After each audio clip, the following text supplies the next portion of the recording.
Hi, this is Stephanie Miller from The Stephanie Miller Show. Please enjoy this exclusive clip from my show on Political Voices Network. We hear a lot from our constituents on different issues, but something I've heard that doesn't seem to be being covered are the Epstein files. These files were released, and like Donald Trump's sort of all over this, right? There are pictures of him with Jeffrey Epstein. He's taken multiple plane flights with Epstein with young girls on board. He is on call logs with Epstein. One of the highest trending hashtags on Twitter right now is about Trump and Epstein. I'm not going to repeat the hashtag because we're in a dignified setting. But yeah, y'all might want to look at that because that's highly disturbing. And again, it shows that Donald Trump is unfit for office. And by the way, he was convicted in a civilian court for sexual assault, convicted in a separate court of 34 felonies. Donald Trump should drop out of the race. How are you feeling? And, are you still optimistic, or how are you? I mean, I always felt like I always identified as being ultimately an optimist for pretty much my entire life. Like at the end of the day, I'd be like, look, even if we take a couple steps back, we generally move forward. It's going to be all right. Things are better today for more people than ever in mankind's history. Got all that stuff. I was real big on all that. And the Trump era has been the only time I've ever started to question any of that, and it seems like it just kind of exacerbates for me the further we go along. Like I'm not writing us off, Yeah. but I am worried. I do feel like this is kind of like a crossroads moment that we're living in right now. You know what I Yeah. mean? Like I feel like it's going to go one of two ways, and I really, really hope, and I'm maybe still mildly optimistic it'll go the right Yeah. way, Yeah. but it might not. And yeah, I'm definitely worried I about mean, this. I don't think we could ever have envisioned this, that you're like a convicted felon rapist. Is the No, I mean, it candidate gets brought that up all the nobody's time, talking but about dropping out is running, and it becomes like, like you say, you just add a dead brainworm, and it just this cycle is so insane that yeah, well, I mean, no, I mean, it gets brought up all the time because it's like a good point. We can all remember it wasn't that long ago that, like Howard Dean was universally deemed right. unfit to Yeah, run for yeah, president because he got a little too excited and made a funny sound at a rally once, and right.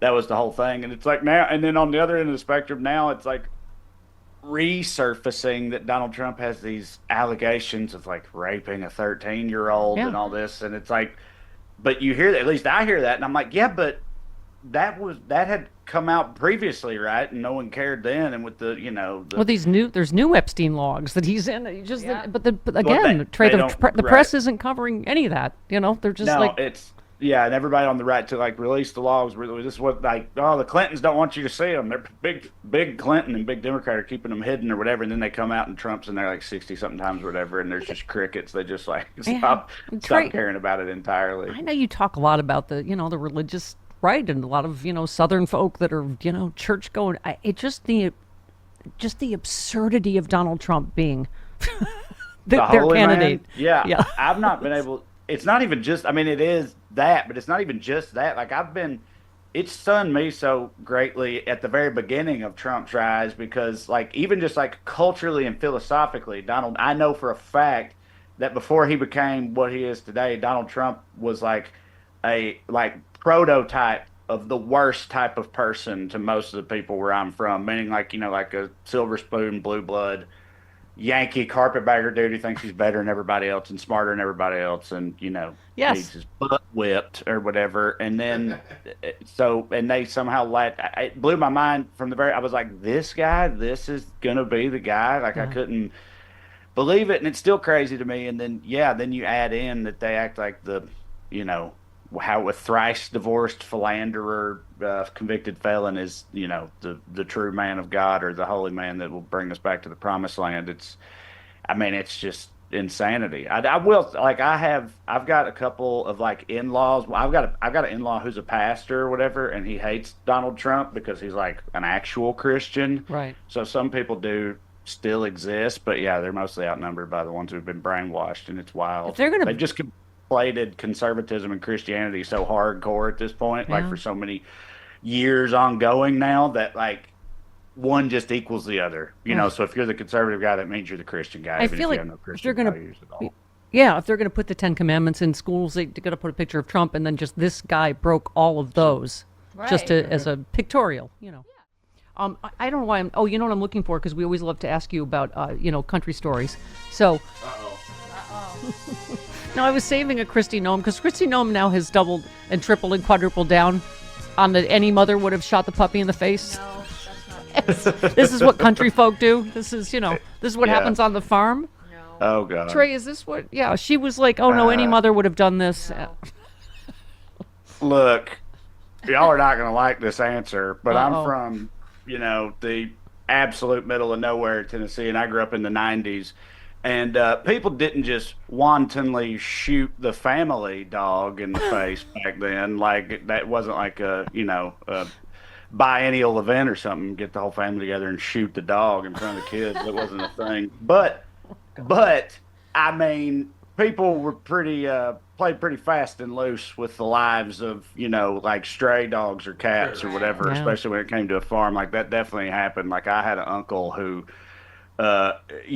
would like just stand guard with a rifle over his like patch of land. And, I called him like Michael Vick once in high school, like trying to like rip on him. And he was just like, "You damn right." Like, he didn't even care. And he's probably racist too. So it's like, that really tells you how much he didn't care about the shooting of dogs. But yeah, I could get a lot more graphic with it, but I'm not going to. Oh, thank you. I appreciate that. Always get upset with me. I'm just reporting the news here. This is just what happened. That's how it was. So No, listen, I understand Christy Nome, and that's insane. But like, does that type of thing happen in the middle of nowhere? I mean, it did 30 years ago. Well, Trae, I lost my. I had Great Pyrenees for years, and the last Great Pyrenees I rescued, they're based in Texas, but partially because they're so awful to dog, and they literally told stories about they'd use puppies for target practice, and if they didn't work out as working dogs like flock guardians, they just get rid of them. That's why there was such a huge need for rescue, because they didn't treat them like family pets. They were just disposable. So. I mean, that's pretty true. At least, again, it used to be, farm, rural life. It's wild. They wild. Yeah. Have you seen an election cycle like this where the purported liberal Bobby Kennedy is like, "Yep, but I ate a dog, so hey." Well, I mean, he breaks all rule. He breaks all precedent that I can recall. Even in a Trump world, it's like Trump is obviously insane in a terrifying and ludicrous way, but like Bobby Kennedy is like, I mean, he's got brain worms and eating dogs and stuff. He's like from the Boys universe on Amazon. Exactly. Yes. Exactly. Yes. Absolutely. It's like next level cartoonish. Right. He's a comedian. You can't really write like, what? Did a candidate just say Yeah. Yeah, he did. a worm ate my brain? What? Like Kennedy. Yeah. Kennedy said that, not even a candidate. Oh, a and Kennedy. yesterday he said he doesn't want to take sides on 9/11. He's Right. not, 'cause, There it is, my first drink of the day, Z-Biotics Pre-Alcohol Probiotic. Many of you know my story. I stopped drinking wine for 3 years during COVID, during the lockdown as part of a health reset. Now I drink wine in moderation, but this is an amazing new product. I've always believed in probiotics. And Z-Biotics, check this out. You drink just one of these. It's the world's first genetically engineered probiotic. It was invented by PhD scientists to tackle rough mornings after drinking. I am using this and I feel great in the morning. I don't have to worry if I have an extra glass of wine, I still feel great in the morning. Here's how it works. When you drink, alcohol gets converted into a toxic byproduct in the gut. I've always had acid reflux problems.